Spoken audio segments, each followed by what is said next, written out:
2016 marks the centenary of the 1916 Rising, the first armed act of the Irish Revolutionary period, which resulted in the creation of the Irish Free State. The Easter Rising was planned by a military council of the secret organisation the Irish Republican Brotherhood. It began on the 24th of April 1916 when rebel forces seized several areas around Dublin.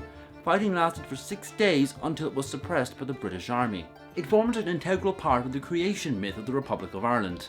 The people who fought in the Rising are considered great men and women of history. The image of Pádraig Pearse standing in front of the GPO reading the proclamation is part of Irish lore. However, in the context of 1916, it doesn't seem like all that great a success. It was a military failure. It had little to no popular support. The British Army quickly suppressed it. But that isn't to say it wasn't a victory for Great Britain either. British representatives in Dublin Castle failed to heed numerous intelligence warnings that told them a rising was about to happen, and then when it did happen, the military reaction was overly harsh. Ireland had been ruled directly from London since 1800.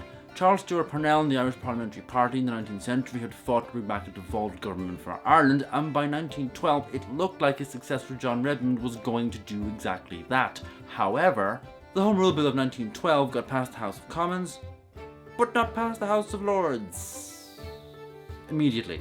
It passed in 1914 because the House of Lords could only hold up a bill for 2 years. However, by the time it had passed into law, it was already September 1914, and there was a bit of a war going on, so Britain were like, yeah, hold that thought, we need soldiers, so when the war's over, you can have your home rule, but until then, you've got to wait. Meanwhile, in the world of secret societies, with moderate nationalism being more popular in Ireland, the IRB was stagnating at the start of the 20th century, but by the outbreak of World War I, it was starting to regain some momentum. This rejuvenation was, in part, thanks to people like Sean McDermott and Thomas Clarke, who would go on to plan the Easter Rising of 1916. Around the same time in Northern Ireland, anti-Home Rule sentiment leads to Ulster Unionists forming the Ulster Volunteer Force, the UVF, an armed militia.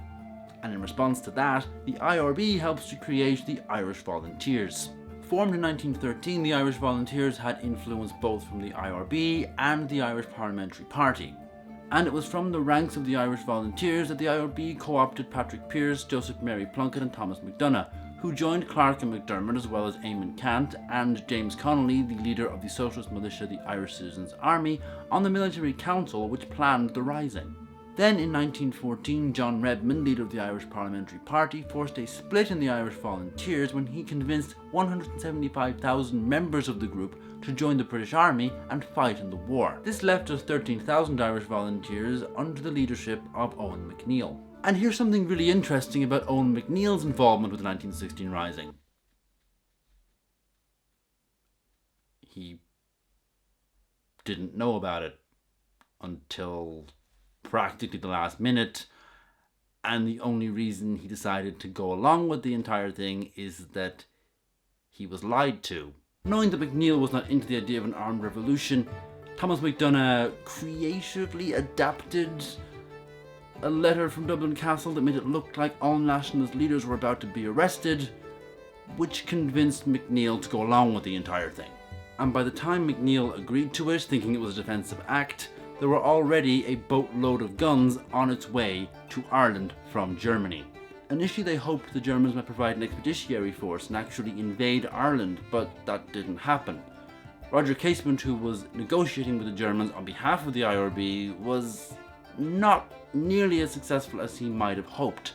Casement even toured German prison camps to try and convince Irish POWs to join the IRB's cause, but he was largely unsuccessful. The Germans provided no military personnel, but they did provide them with 25,000 Russian rifles, which they put aboard a ship called the Libau, which was renamed the Odd, and sailed from Norway to Ireland on the 9th of April 1916, with Casement following along in a U-boat. Casement was going back to Ireland to try and convince Owen MacNeill to cancel the Rising, mistakenly thinking that Owen MacNeill was involved in planning the Rising in the first place. Due to a communications error, the Odd arrived 3 days early on the 20th of April 1916. And while there were no Irish volunteers or Irish Citizen Army or IRB to meet it, the British Navy were there. The Navy blockaded the ship, the crew scuttled it, and the Odd, along with the rifles, sank to the bottom of the sea, and Casement was arrested. Upon hearing of the Odd sinking and Casement's arrest, Owen McNeill issued a countermanding order cancelling the rising. The idea had been to have a general rising on Easter Sunday all over Ireland. This idea was now dead in the water, but the Irish Republican Brotherhood's Military Council decided to forge on with a rising for Monday instead. So if there was no chance of a general rising happening, why even go ahead with it? As historian Alvin Jackson said, the Irish Military Council were far more anxious that a rising should go ahead than it should be successful.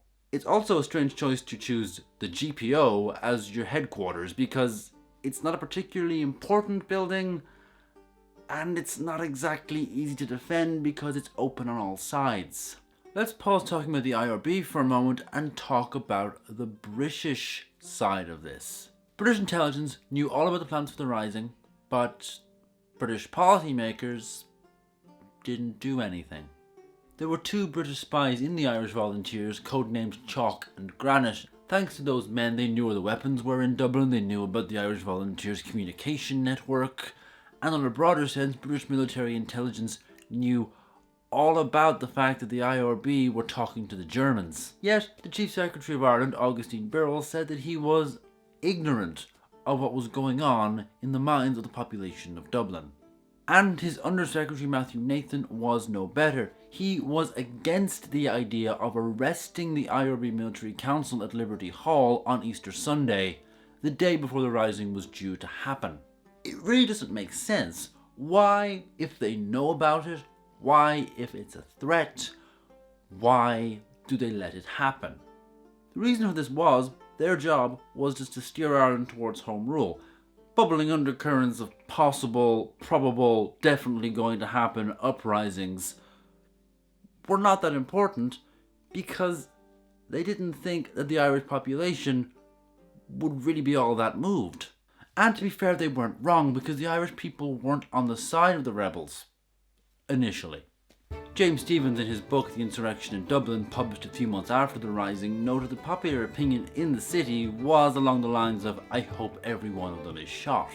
And it wasn't just people on the streets. National newspapers weren't particularly fond of the rising either, although the Irish Times was a Southern Unionist publication and the Irish Independent was run by someone who wasn't a big fan of James Connolly. Although the Freeman's Journal, which was not as biased as those two, was also not particularly a fan. Outside of Dublin, the Cork Examiner called it a mad project. The Wicklow people said the leaders were featherheads and dreamers, and the Roscommon people called them mad poets. For the majority of Irish people, the idea of an armed uprising backed somewhat by the Germans when a bunch of Irish people were off in Germany fighting a war didn't really sit all that well. Although Germany weren't hugely involved, John Redmond stirred the pot by saying Germany plotted it, Germany organised it, and Germany paid for it. When really the extent of Germany's involvement was a bunch of rifles at the bottom of Tralee Bay and a 15-minute bombardment of a town in Kent. Even though popular opinion was not with the rebels, the British military seemed, in retrospect, to be intent on changing people's minds.